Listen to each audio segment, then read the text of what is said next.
নমস্কার, আশা করি আপনারা সকলেই ভালো আছেন। আপনাদের সাথে আমি রিতম রয়েছি আজকের বিশেষ ভিডিওতে। আজকে আলোচনা করব বৃশ্চিক রাশির 2024 সালে গুরুত্বপূর্ণ ভবিষ্যৎবাণী নিয়ে। এরই পাশাপাশি বৃশ্চিক রাশি তিনটি নক্ষত্র বিশাখা, অনুরাধা এবং জ্যেষ্ঠা, এই তিনটি নক্ষত্রের বিষয়ে বিস্তারিতভাবে আলোচনা করব। দেখুন, 2023 সালে বৃশ্চিক রাশিদের যারা জাতক জাতিকা রয়েছেন তাদের কিন্তু বিভিন্ন রকম সমস্যা ছিল। বিশেষত আপনারা ফেস করেছেন আর্থিক সমস্যা এবং মানসিক সমস্যা। এই যে সমস্যাগুলি আপনাদের জীবনে চলছিল তার প্রভাব থেকে আপনারা কতটা সুরক্ষা পাচ্ছেন বা তার প্রভাব থেকে কতটা আপনারা বেরিয়ে আসতে পারছেন, সেই বিষয়ে বিস্তারিত কিন্তু আলোচনা আজকের এই ভিডিওতে করে নেব। দেখুন, বৃশ্চিক রাশির বিগত দিনগুলিতে কেতু দেব ছিল কিন্তু দ্বাদশভাবে এবং রাহু ছিল ষষ্ঠভাবে। বৃশ্চিকের ক্ষেত্রে যে সমস্যাটি বেশি মাত্রায় হয়েছিল তা ছিল ব্যয় বৃদ্ধি। এই যে ব্যয় বৃদ্ধি আপনাদের হয়েছে বিভিন্ন রকম কারণে হয়েছে, মেডিকেল পারপাসে হয়েছে, আপনার নিজের শরীর স্বাস্থ্য নিয়ে সমস্যা হয়েছে, আপনার মায়ের হেলথ ইস্যুস নিয়ে ইস্যু হয়েছে, যার জন্য কিন্তু অনেকটাই খরচ বৃশ্চিকের ক্ষেত্রে কিন্তু হয়ে গেছে। এরই পাশাপাশি দাম্পত্য জীবনে অশান্তি, কর্মক্ষেত্রে আপনি যতটা এফোর্ট দিয়ে কাজ করছেন সেই জায়গা থেকেও কিন্তু আপনাকে মান সম্মান হানি হতে হয়েছে, যার জন্য বৃশ্চিক রাশির জাতক জাতিরা কিন্তু অনেকটাই ভেঙে পড়েছিলেন, অর্থাৎ মন মানসিকতা কিন্তু আপনাদের অনেকটাই ভেঙে গেছিল। তো আমি বলবো 2024 সালে আপনাদের লাইফে এই যে প্রবলেমগুলি ক্রিয়েট হয়েছিল তার থেকে কিন্তু অনেকটাই শুভ প্রভাব আপনাদের জীবনে কিন্তু আসতে চলেছে। দেখুন, বৃশ্চিক রাশির যারা জাতক জাতিকা রয়েছেন তাদের সন্তানের ক্ষেত্রেও কিন্তু একটি গণ্ডগোল তৈরি হয়েছিল। বিশেষত আপনার সন্তান আপনার কথা শোনেনি, অবাধ্য কথা বা আপনি যেটি বলেছেন তার অপোজিট কাজ সে কিন্তু করেছে। তো 2024 সালে দাঁড়িয়ে আমরা কিছু কিছু বিষয় ফলো করব যেগুলি কিন্তু বৃশ্চিক রাশির জাতক জাতিকাদের জীবনের শারীরিকভাবে উন্নতি হবে। দেখুন, কেতুদেব বর্তমানে কিন্তু 11th হাউসে রয়েছেন এবং 5th হাউসে রয়েছেন কিন্তু রাহুদেব। তো বৃশ্চিক রাশির জাতক জাতিকাদের কিন্তু সন্তান স্থানে যে সমস্যাগুলি ছিল, অর্থাৎ সন্তানের ক্ষেত্রে আপনারা যে সমস্যাগুলি পেয়েছেন তাতে কিন্তু অনেকটা রিকভারি পাচ্ছেন। দেখুন, গুরুচণ্ডাল যোগের মতো যোগ কিন্তু বৃশ্চিকের সন্তান স্থানে তৈরি হয়েছিল এবং তারই একটা বড় প্রভাব ছিল শনি, কারণ শনি তৃতীয় দৃষ্টি কিন্তু বৃশ্চিকের এই গুরুচণ্ডাল যোগের উপর পড়েছিল। যেহেতু শনিদেব বক্রিস্থ ছিলেন স্বক্ষেত্রে, সেই শনিদেব কিন্তু মার্গী হয়েছেন এবং 2024 সালে 24শে জুন পর্যন্ত কিন্তু শনিদেব মার্গীস্থ থাকছেন। আপনাদের সন্তান সম্পর্কে যে সমস্যাগুলি ছিল সেটা কিন্তু অনেকটাই রেকটিফাই হয়ে যাবে। আপনার সন্তান সরলভাবে আসবে এবং আপনি সন্তানকে যা যা বলেছিলেন সেই কথাগুলি কিন্তু সে শোনার চেষ্টা করবে। এই প্রসঙ্গে আরেকটা কথা বলি, দেখুন সবার জন্মছক তো আলাদা, প্রত্যেকটা মানুষের আলাদা ইন্ডিভিজুয়ালি।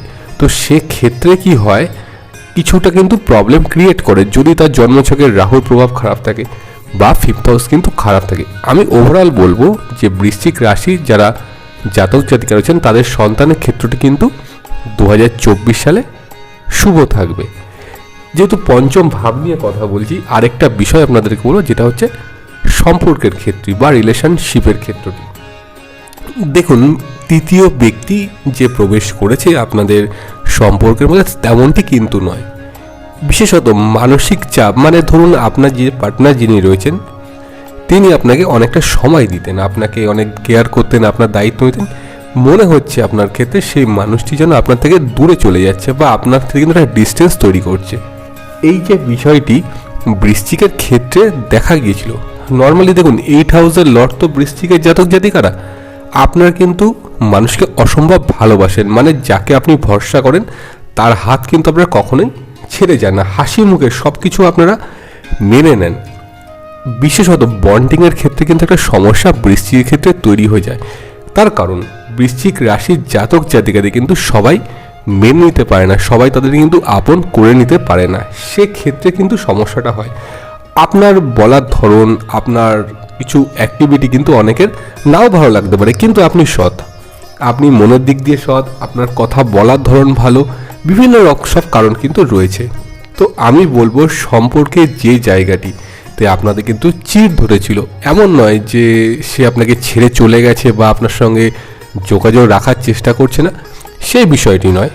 সেই সম্পর্কের জায়গাটা কিন্তু আরও পজিটিভিটি বাড়ছে, বিশেষত কিন্তু মে মাসের পর থেকে। দেখুন, মার্চ থেকে কিন্তু একটা শুভ যোগ তৈরি হবে বৃশ্চিকের সন্তান স্থান এবং রিলেশনশিপের ক্ষেত্রে। তো আমি বলবো আপনারা কিন্তু 2024 সালে মানসিক সুখ যেটি আপনারা হারিয়েছিলেন সেটা কিন্তু আপনারা অবশ্যই ফেরত পাচ্ছেন। দেখুন, এর পাশাপাশি বৃশ্চিক রাশির বিবাহিত জীবন, অনেকের দাম্পত্য সুখহানি হয়েছেন। আপনারা কিন্তু অনেকে কমেন্ট করেন এবং চেম্বারে এসেও অনেকে একই কথাই বলেন যে দাদা আমি কিন্তু বিবাহিত জীবনে সুখী নই, আমি হ্যাপি নই, বিভিন্ন কারণে আমার স্ত্রীর সাথে বা অনেকে বলছেন আমার স্বামীর সাথে কিন্তু সমস্যা তৈরি হচ্ছে। আমি প্রথমে একটা কথা বললাম, আপনাদের সবাই কিন্তু বুঝতে পারে না, যিনি আপনাদেরকে বুঝতে পারবেন তিনি কিন্তু ভীষণ লাকি একজন পার্সন। দেখুন, সম্পর্কের জায়গাটিতে এতদিন গুরুচণ্ডাল জোর কিন্তু একটা প্রভাব বড় মাত্রায় কাজ করছিল, যার জন্য আপনি কর্মক্ষেত্র থেকে আসছেন, কর্মক্ষেত্রে সমস্যা এসে আপনি দেখছেন যে আপনার গৃহে কোনো রকম অশান্তি চলছে। এই যে প্রবলেমগুলি আপনাদের ছিল 2024 সালে কিন্তু প্ল্যানেটের ট্রানজিটের উপর আপনার কিন্তু সমস্যার সমাধান অনেকটাই হচ্ছে। দেখুন, বিবাহিত দম্পতি যারা রয়েছেন তাদের, যারা হয়তো অনেকে ফ্যামিলি প্ল্যানিংয়ের চেষ্টা করেছেন, কনসিভ করার চেষ্টা করছেন কিন্তু হয়ে যায়নি, কিছু কিছু সমস্যা কিন্তু সন্তান ধারণের ক্ষেত্রেও বৃশ্চিক রাশির জাতক জাতিরা কিন্তু ফেস করেছিলেন। তো আমি বলবো বর্তমান সময় বা 2024 সালের মার্চ থেকে অক্টোবর মাসের যে টাইমটা, এই সময় কিন্তু যারা ফ্যামিলি প্ল্যানিং করার চেষ্টা করছেন তারা কিন্তু অবশ্যই করতে পারেন, ভীষণ শুভ সময় আপনাদের ক্ষেত্রে। দেখুন, বৃশ্চিক রাশির যে 3টি নক্ষত্রের কথা বললাম, প্রথমটি হলো বিশাখা নক্ষত্র। বিশাখা নক্ষত্র দেবাড়ি গণের নক্ষত্র। নর্মালি বিশাখার একটা টেন্ডেন্সি কিন্তু আছে যে আপনি সহজে কারোর উপর ভরসা করতে চান না। ভরসা মিনস আমি বলতে চাইছি, ধরুন আপনাকে কোনো কাজের দায়িত্ব দেওয়া হলো, আপনার সেক্ষেত্রে কিন্তু একজন পার্টনার রয়েছে, আপনি পার্টনারের তোয়াক্কা না করে নিজেই সেই কাজটি করতে চাইবেন। তো সেই কাজ করতে গিয়ে আপনার ক্ষেত্রে কিন্তু অনেক ভুল হয়েছে। আপনার ঊর্ধ্বতন কর্তৃপক্ষের কাছে আপনি কথা শুনেছেন, তারপরে আপনি নীতি নিয়েছেন যে আপনি যে কোনো কাজ আপনি কাউকে বলুন, আপনি আবার একাই চেষ্টা করবেন। কিন্তু 2024 সালে এসে দাঁড়িয়ে কিন্তু আমি বলবো আপনাদের কিন্তু এই নীতিটা পরিবর্তন করতে হবে। দেখুন, বিশাখার ক্ষেত্রে কিন্তু অনেক টানাপোড়েন চলেছে, আপনি কিন্তু অ্যাডজাস্ট করতে চান, এমন নয় যে আপনি অ্যাডজাস্ট করতে চান না, কিন্তু আপনি এতটাই আঘাতপ্রাপ্ত হয়েছেন যার জন্য কিন্তু আপনার মনে এই ভীতিটা কাজ করে। আমি বলবো বিশাখার নক্ষত্রের যারা জাতক জাতিকা রয়েছেন তারা কিন্তু পজিটিভিটি এই 2024 সালে কিন্তু পাবেন, আপনাদের কর্মের জায়গাটা কিন্তু স্টেবল হবে। এবার চলে আসছি অনুরাধা নক্ষত্রের বিষয়। দেখুন, অনুরাধা নক্ষত্র এটি কিন্তু শনির নক্ষত্র এবং দেবগণের নক্ষত্র। তো অনুরাধা নক্ষত্রের জাতক জাতিকা যারা আছেন তারা কিন্তু অ্যাডজাস্টমেন্ট পছন্দ করেন। যদি আপনারা 2024 সালে খাটতে পারেন, মানে আপনি কিন্তু সেই প্রপার শ্রমটা আপনাদেরকে দিতে হবে, সেক্ষেত্রে কিন্তু আপনাদের উন্নতি হবে। অর্থাৎ আপনার যে পেন্ডিং কাজ যেগুলি ছিল সেগুলি আপনার ক্লিয়ার হয়ে যেতে পারে। আপনার দাম্পত্য জীবন মানে আপনি মূল কথা আপনি অ্যাডজাস্ট করে নিতে চান। ধরুন ঘরে প্রবলেম হচ্ছে, আপনার ওয়াইফ আপনাকে কিছু বলছে বা আপনার হাজব্যান্ড আপনাকে কিছু বলছে, আপনি চেষ্টা করেন তাদের কথা কিন্তু মেনে চলার, যতটা মানে শান্ত পরিবেশ রাখা যায়। নর্মালি শনির জাতক জাতিকারা কী হয়, তারা খুব ধীর স্থির হয়, শান্ত প্রকৃতি হয়, কোনো রকম ঝুট ঝামেলা মানে পছন্দ করে না, তারা ন্যায়বান মানুষ হয়। তো আমি অনুরাধার ক্ষেত্রে বলবো, অনুরাধার যারা জাতক জাতিকা রয়েছেন তারা কিন্তু যথেষ্ট শুভ ফল পাচ্ছেন 2024 সালে। মেনলি আপনাদের সাংসারিক জীবনে যে সমস্যাগুলি ছিল সেটি কিন্তু রিকভার হয়ে যাবে 2024 সালে। এবার আসবো জ্যেষ্ঠা নক্ষত্রের ক্ষেত্রে। দেখুন, জ্যেষ্ঠা নক্ষত্র হলো বুধের নক্ষত্র এবং শনি আর বুধ কিন্তু পরস্পরের মিত্র। তো জ্যেষ্ঠা নক্ষত্র কিন্তু দেবাড়ি গণের হয়। তো জ্যেষ্ঠা নক্ষত্রে যারা জাতক জাতিকা রয়েছেন তাদের কিন্তু কর্মক্ষেত্রে কিন্তু পরিবর্তন আসতে চলেছে। আপনাদের কিন্তু জব চেঞ্জেসের একটা ব্যাপার বা আপনারা ব্যক্তিগত যে প্রফেশনের সাথে যুক্ত আছেন সেই প্রফেশন কিন্তু আপনাদের 2024 সালে জুন মাসের পর কিন্তু পরিবর্তন হতে পারে। তো তিনটি যে নক্ষত্রের কথা বললাম, বিশাখা, অনুরাধা, জ্যেষ্ঠা, তিনটি নক্ষত্রের জাতক জাতিকাদের মধ্যে কিন্তু তিনটে নক্ষত্রই খুব শুভ প্রভাব 2024 সালে বৃশ্চিক রাশির জাতক জাতিকারা কিন্তু অবশ্যই পাচ্ছেন। দেখুন, 2024 সালে বৃশ্চিক রাশির একাদশ ভাবে থাকছে কিন্তু কেতু, চতুর্থভাবে শনিদেব রয়েছেন মার্গী, পঞ্চম ভাবে রাহু এবং ষষ্ঠে বৃহস্পতি থাকছে এবং রাশিতে অবস্থান করছে কিন্তু বুধ বক্রীস্থ অবস্থায়। বৃশ্চিক রাশির ওপর রাহুর কিন্তু পঞ্চম এবং শনির কিন্তু দশম দৃষ্টি রয়েছে। শনি আপনাদের চতুর্থভাবে স্বক্ষেত্রী হয়ে আছে। জমি বাড়ি, যানবাহন বা এই ধরনের বস্তু বা সম্পত্তি ক্রয় বিক্রয় কিন্তু 2024 সালে আপনাদের বাড়তে পারে। যারা বৃশ্চিকের ব্যবসায়ী আছেন আপনাদেরকে বলবো, আপনারা মে মাসের পর যদি কোনো ইনভেস্টমেন্ট করতে চান জমি বাড়ির বিষয়, সেক্ষেত্রে আপনারা করতে পারেন, অবশ্যই শুভ। কিন্তু জানুয়ারি থেকে এপ্রিল মাস পর্যন্ত আপনাদের ক্ষেত্রে ব্যবসায় কিন্তু ইনভেস্টমেন্ট না করাটাই ভালো। সেক্ষেত্রে কিন্তু আপনাদের চিট বা প্রতারণার শিকার কিন্তু আপনারা হতে পারেন। এই বিষয়গুলি অবশ্যই কিন্তু আপনারা খেয়াল রাখবেন, সেক্ষেত্রে কিন্তু আপনাদের উন্নতি হতে পারে। দেখুন, বৃশ্চিক রাশির লগ্নের দ্বিতীয় ভাব হলো কিন্তু দেবগুরু বৃহস্পতি। এই বৃহস্পতি কিন্তু বৃশ্চিকের পঞ্চম বটে, ষষ্ঠভাবে অবস্থান করে কিন্তু একাদশভাবে দৃষ্ট আছে। আপনার অর্থের যে খরচা হয়েছিল বা আপনার বিভিন্ন ব্যবসায়িক কারণে আপনার যে লস হয়েছিল সেই লস কিন্তু আপনি আবার রিটার্ন পেয়ে যাবেন। অর্থাৎ ব্যবসায় যে আপনাদের ক্ষতি হয়েছিল বা আপনি আর্থিকভাবে যে প্রফিট করতে পারেননি সেই প্রফিট কিন্তু আপনার ব্যবসার ক্ষেত্রে বাড়বে এবং সঠিকভাবে কিন্তু শুভ প্রভাব আপনি কিন্তু এই সময়টি পাবেন। আপনার মায়ের শরীর স্বাস্থ্য কিন্তু এই সময় ভালো থাকবে। যে সমস্যা আপনাদের হেলথের ক্ষেত্রে হয়েছিল, যার জন্য আপনি হয়তো অনেক বিদেশে গেছেন চিকিৎসা করাতে, সেই জায়গাটি কিন্তু আপনার কিন্তু অনেকটা স্টেবিলিটি বাড়ছে। বিশেষত মেডিকেল পারপাসে এই যে অর্থ ব্যয় কিন্তু বৃশ্চিক রাশির জাতক জাতিকারা মেনে নিতে পারেনি। তো আমি বলবো আপনাদের যেটি চলে গেছে, যা ব্যয় হয়ে গেছে, সেটি কিন্তু আপনারা 2024 সালে নতুনভাবে শুরু করতে পারবেন। এবার আসবো শিক্ষার্থীদের বিষয়ে। দেখুন, 4th হাউসের লর্ড শনিদেব কিন্তু বকরি ছিলেন, এখন তিনি মার্গীস্থ। শনির সুদৃষ্টি কিন্তু বৃশ্চিক রাশি লগ্নের জাতক জাতিকাদের শিক্ষার ক্ষেত্রে কিন্তু বড় সুযোগ এনে দেবে। পড়াশোনার প্রতি মনোযোগ বৃদ্ধি হবে। মেকানিক্যাল ইঞ্জিনিয়ারিং এবং এয়ারক্রাফট ইঞ্জিনিয়ারিংয়ের ক্ষেত্রে কিন্তু যারা বিদেশে যেতে চাইছেন তাদের ক্ষেত্রে কিন্তু সাফল্য আসবে।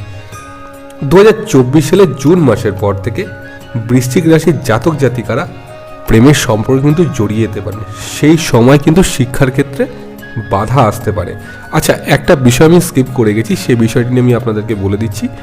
বৃশ্চিকের ক্ষেত্রে কোন কোন ব্যবসা শুভ হতে পারে। দেখুন, গাড়ি, জমি সংক্রান্ত বিজনেসে যারা করছেন তারা কিন্তু অনেকটাই গ্রো করতে পারবেন এবং যারা ছোটোখাটো ব্যবসা করছেন তারাও কিন্তু ডেভেলপ করতে পারেন। সেটা হচ্ছে কিন্তু আগস্ট মাসের পর থেকে।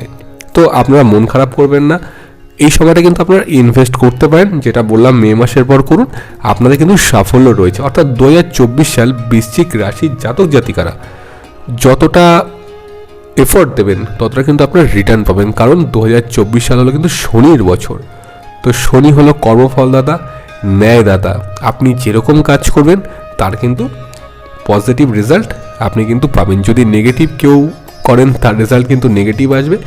বিশেষত বৃশ্চিক রাশির জীবনে কিন্তু অনেকটা স্ট্রাগল তো করতে হয়, কারণ মূল জোডিয়াকের 8 হাউস হচ্ছে বৃশ্চিক। প্রচুর পরিশ্রম করতে হয় বৃশ্চিককে, আর সহজে বৃশ্চিকেও কিন্তু মনে রাখে না। কিন্তু বৃশ্চিক রাশির জাতক জাতিকারা যাকে মনে রাখেন তার জন্য কিন্তু সব কিছুই করে দেন। তো আমি বলবো আপনাদের ক্ষেত্রে যে আপনারা দেখুন, শারীরিক বিষয়টি কিন্তু স্টেবল থাকবে। আর্থিক বিষয়টি নর্মালি থাকছে, মে মাসের পর থেকে গ্রো হতে পারে। কর্মক্ষেত্র যাতে আপনারা সমস্যায় জড়িয়ে পড়েছিলেন বা আপনাদের গুপ্ত শত্রু যে বিষয়টি ছিল সেই বিষয়টি কিন্তু আপনাদের অনেকাংশে কিন্তু আপনার পজিটিভিটি পাচ্ছেন। অর্থাৎ কর্মক্ষেত্রে কিন্তু আপনার সুদিন আসতে চলেছে এবং কর্মক্ষেত্রে কিন্তু নতুন যোগাযোগ বৃদ্ধি হবে। আর্থিক দিক থেকে আপনি যে ক্ষতির হয়েছিল আপনাদের, সেই ক্ষতিটি কিন্তু পুষিয়ে যেতে পারে। শিক্ষাস্থান, শিক্ষার্থীরা কিন্তু বিভিন্ন ক্ষেত্রে ডিস্টার্ব ছিলেন, আপনার সন্তানের ক্ষেত্রেগুলো কিন্তু প্রবলেম ছিল। তো আমি বলবো শিক্ষার্থী এবং সন্তানের ক্ষেত্রটি কিন্তু আপনার শুভ থাকছে। আর সবশেষে বলবো প্রেম ও বিবাহিত জীবন নিয়ে, প্রেম ও বিবাহিত জীবনের যে বিভিন্ন সমস্যাগুলি আপনাদের ছিল সেগুলি কিন্তু রিকভারি হয়ে যাবে। তো 2024 সাল নতুন বছর, আপনারা কিন্তু ভালো থাকুন, ভালোভাবে কাটান। যদি কারোর মনে হয় আপনি আপনার পার্সোনাল জন্ম ছক বিচার করিয়ে নেবেন, সেক্ষেত্রে আপনি করতে পারেন, এবং সেটা গুরুত্বপূর্ণ কোনো সিদ্ধান্ত নেওয়ার আগে। দেখুন, আমি সবসময় বলবো কোনো গুরুত্বপূর্ণ সিদ্ধান্ত নেওয়ার আগে আপনি একবার আপনার জন্ম ছক কিন্তু অবশ্যই বিচার করিয়ে নিন। সেক্ষেত্রে কী হবে, আপনি যে উদ্দেশ্য নিয়ে কাজটি করছেন, যদি আপনার ক্ষেত্রে কোনো নেগেটিভিটি থাকে সেটি কিন্তু আপনি জানতে পেরে যাবেন, আপনি পজিটিভভাবে এগোতে পারবেন। তো আজকের ভিডিওটি এই পর্যন্তই। যদি আপনাদের ভিডিওটি ভালো লেগে থাকে তাহলে অবশ্যই ভিডিওটিকে লাইক করুন, শেয়ার করুন এবং কমেন্ট করুন। আপনারা ভালো থাকুন, দেখা হবে এবার পরবর্তী অন্য কোনো ভিডিওতে। নমস্কার।